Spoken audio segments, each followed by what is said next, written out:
नमस्कार शेतकरी बंधू, मी गणेश दिलीप सपकाळ, राहणार जळगाव, मुक्काम पोस्ट, तालुका भोकरदन, जिल्हा जालना।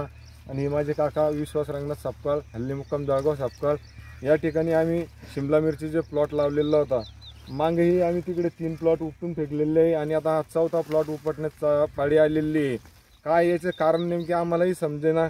कंपनी बी बियाणे देत आहे, याच्याकडे शासनाने काहीतरी दखल घ्यावी का? शासनाचाही याच्यात काही हात असू शकतो का काय, असं आम्हाला आता वाटायला लागले। कारण सगळ्यांचेच बियाणे बऱ्यापैकी बोगस निघायला लागलेले आहे। याचा खर्च आम्हाला मल्चिंगचा खर्च आणि ठिबक असा मिळून जवळपास 1 ते 1.5 लाख रुपये आतापर्यंतचा खर्च आलेला आहे।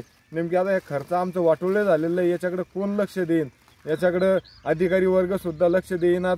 नेमकी बी बियाणं बोगस येत आहे का काय काय, याची नेमकी पुरावे आम्हाला काही सादर करावे शासनाने का? याच्यात शासनाचाही मला तरी असं वाटू शकतं की शासनाचा याच्यात हात आहे का? नेमकी कशातच तुमचे संबंध आहे काही कळेनात। तुमची आलटी पलटी चालू द्या तिकडे, आम्हाला काही घेणं नाही। पण आम्हाला शेतकऱ्यावर ही अशी उपासमारीची वेळ आम्हाला अपेक्षा होती। या 3-4 प्लॉट मिळून 5-7 लाख रुपयाचं उत्पन्न, अंदाजे 7-8 लाख रुपयाचं उत्पन्न निघणार होतं। परंतु आता ही उपटण्याची वेळ आमच्यावर आलेली आहे।